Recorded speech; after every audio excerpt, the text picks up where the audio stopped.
So let's talk about the dehydrating herbs because it's just time for me to have a separate video again on how I dehydrate herbs because people are always asking me what temperature do you use, and then when I talk about it in various other videos, I want to cover this again as this is going to apply to almost all of the herbs that you put up, but your time and the temperature you use has really got to be up to you and how humid your area is. So before I get into using an electric dehydrator, remember, if you live in a dry enough climate where you have places you can hang your herbs and it's not too humid, if it's really humid, this might not be a good option for you.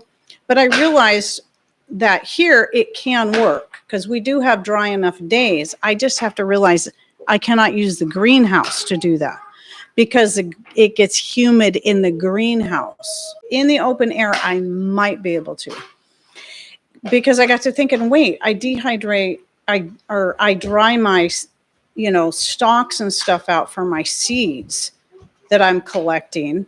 And I do that naturally. I don't use an electric dehydrator. Well, how I personally do that is, and it does work good. It takes a while though for everything to dry fully. Unlike, drying herbs in a electric dehydrator is going to take longer here.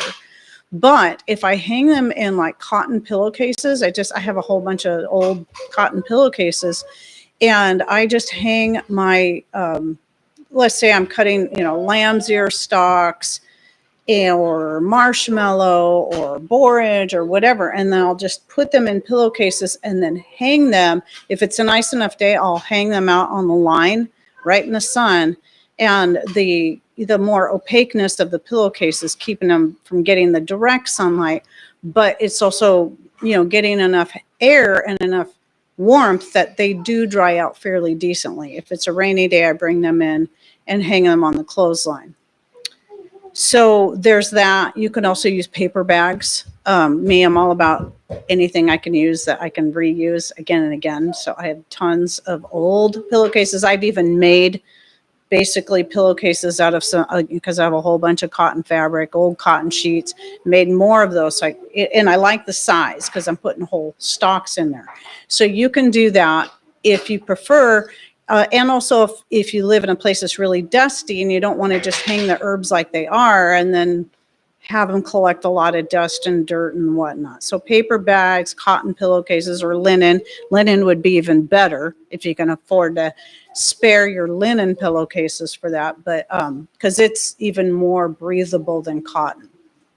So anything that's very breathable is going to be a good option.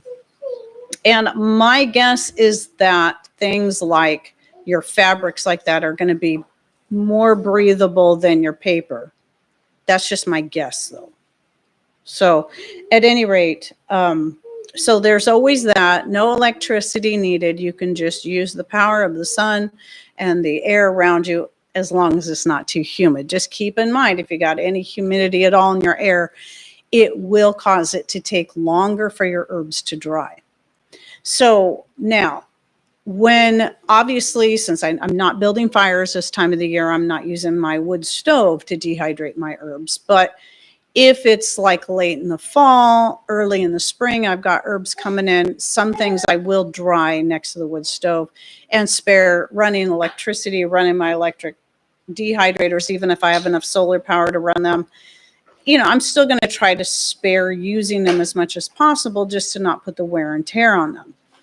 But this time of year, obviously it's too warm to build a fire, and I've got lots of solar power coming in. So my dehydrators only have the bottom one running right now, are running off of solar power. Anyway, let's talk about the temperature.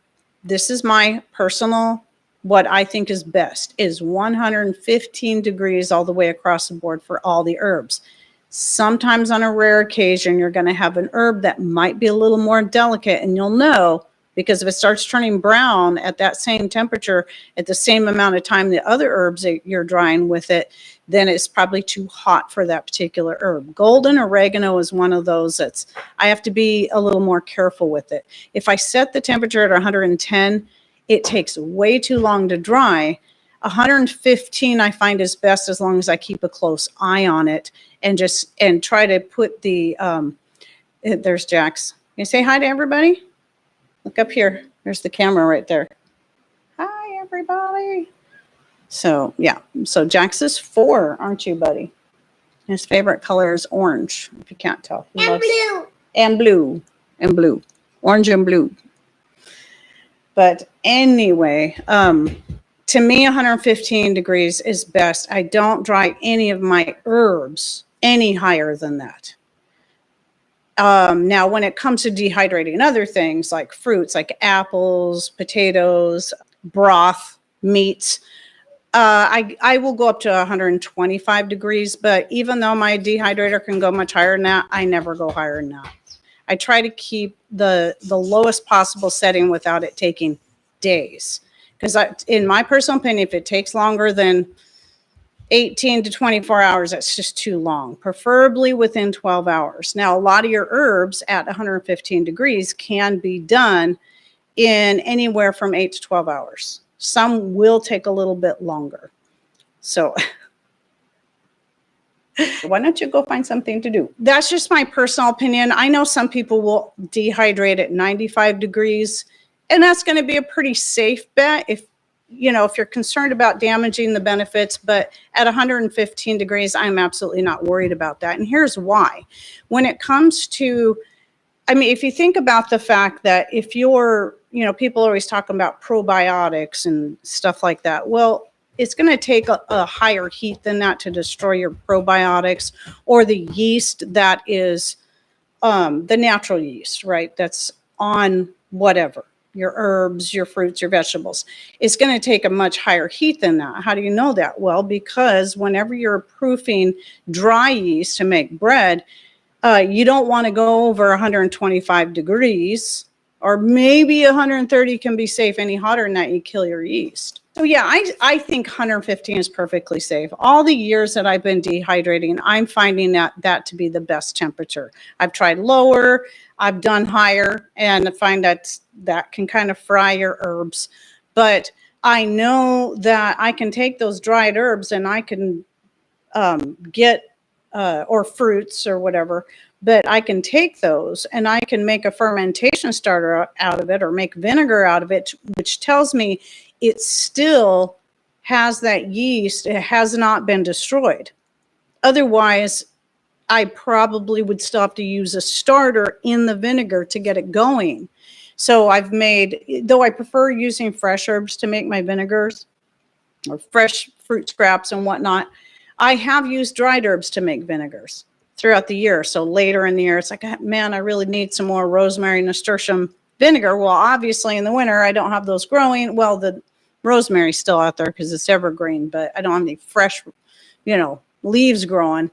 Well, then I'll just use my dried rosemary and my dried nasturtium flowers and then make a vinegar out of that. And I don't have any problem with it fermenting. But yeah, I find with a lot of herbs, if I go down to 110 degrees, I've tried it. Some stuff just takes way too long. And you don't want some things just taken too long, because if it takes too long to dry, it can then spoil. So it's finding that perfect balance. Now, the other thing is a lot of people will want a specific time frame for everything. So how many hours at what temperature, blah, blah, blah. So I gave you what I find the best overall temperature for herbs, 115 degrees. Time, though, will vary per herb. So nasturtium leaves, for example, can be fully dry in just a few hours, where calendula flowers are going to take more than 12 hours, I've found. So you just have to check it. It's going to be different for every herb that you use. Other things that will change that is the humidity in the air. Even with using an electric dehydrator, if you still have a lot of humidity in the air, that can really slow the process down. So day by day, it can even change. If you're piling your herbs really high and they tend to want to lay flat, like nasturtium leaves can lay flat, they're going to take a lot longer than just a few hours to dry. If you're piling a bunch on top of each other and there's no airflow in between the leaves, then it's going to take a lot longer. But if you lay them out sort of single layer, they'll dry in no time. herbs that if you throw them on your trays, and you might be able to pile them up this high, as long as they're laying in such a way, like you got leaves going in different directions, that there's airflow. If they have a lot of gaps, a lot of air spaces in there, they should dry in a pretty decent time. Obviously, how high you stack them is going to depend on how much headspace you have over each tray. So that can change things quite a bit. Now, another thing that can help speed up the time. So a lot of you know I have the Kasori these days. I had Nesco for many years, but all of my Nescos have since died. I had 2 that were brand new and 2 that were found at garage sales, and one by one, each one of them died. The one that lasted the longest was the oldest one. But at any rate, so I've done the same trick with those.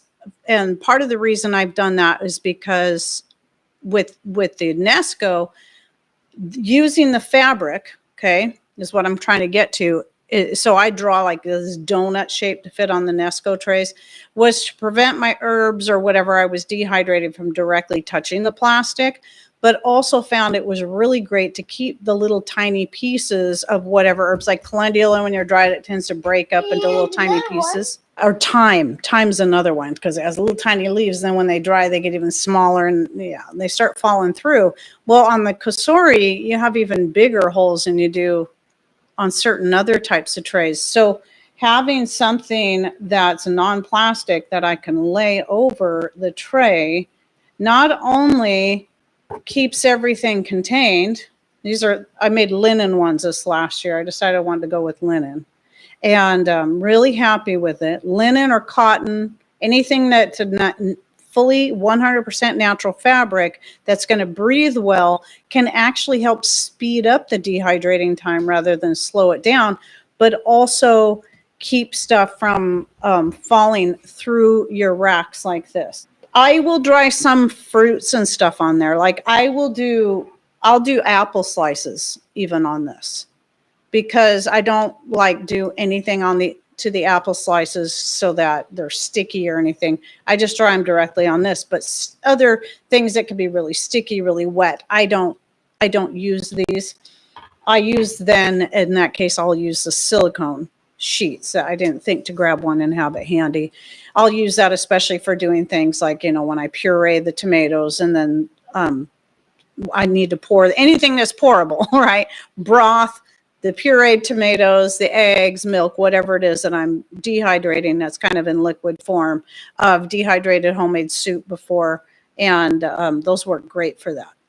But when we're talking about herbs, I always use these. So really that's it as far as dehydrating herbs. It's a simple process, but you have to get familiar with each herb and how much time it's going to take, familiar with how it's going to work for you with your particular dehydrator in your particular climate. All these things can have a say. So when people ask me, they want absolute specifics on temperature and time, I can give you the temperature I use. I cannot tell you how long it's going to take. So that just too many variables there. And then, as most of you know, who've been following me for any length of time, I then like to vacuum seal my herbs into jars. I have 2 here because these are 2 that I need to just about done topping off. They look like they're already full, but they still have a little room I can pack in there. So I've got some honeysuckle flowers, and I've got some nasturtium leaves here. Leaves. And then what I do is I vacuum seal them and put them up for long term that way. Now, generally speaking, there's no need to vacuum seal, especially if it's anything you're going to be working through right away. I only vacuum seal the jars of herbs that I'm putting back for long-term storage. Anything I'm currently working through, I don't bother vacuum sealing it in between each use. So let's say when I get to this, okay, I already got some honeysuckle I'm working through, so I will be vacuum sealing this. But when I go to use this jar, when I'm working through it for infusing my oils for my skin cream or making my hair, my scalp massage oil, I'll just leave it unsealed. Because if one thing about herbs is when they're fully dry, well, You want them fully dry anyway. There really is no need to vacuum seal them. You don't have to worry about them going stale, but vacuum sealing for long-term storage will help keep that quality for a longer period of time. Question: when you dehydrate echinacea flowers, do you dry the whole flower head? That's a good question, Anita. I only dehydrate the petals, and the reason I only dehydrate the petals is because I'm saving that center part of the flower for the seed. So I pull the petals off and I let the center part air dry naturally, and then eventually once it's fully dry, we kind of break it apart, which is really a pain because they're so sharp by that point, and then get the seeds out. Echinacea seed is one of the ones I hate doing the most, but since we sell the seed, and I also like to save some for getting more going the next year, because I always seem to lose an echinacea plant every year somehow. Mostly what I'm drying on the echinacea is the leaves. That's what I'm using mostly. Though when I see a flower head that is where the center part of it is pretty mature, and I can tell the petals are going to get ready to start wilting, I pull those off. And I dehydrate them and add them to the leaves, the jar of leaves. And most of the reason I do that is because it looks pretty in there, the purple and the green in there together. That's the main reason why I do. I just love the way it looks, and I can recognize it easily enough without having to read the top of it. Oh, that's definitely my echinacea. Anyway, hope you guys have a great rest of your day, a great rest of your week, and thanks for coming in. Take care, and God bless.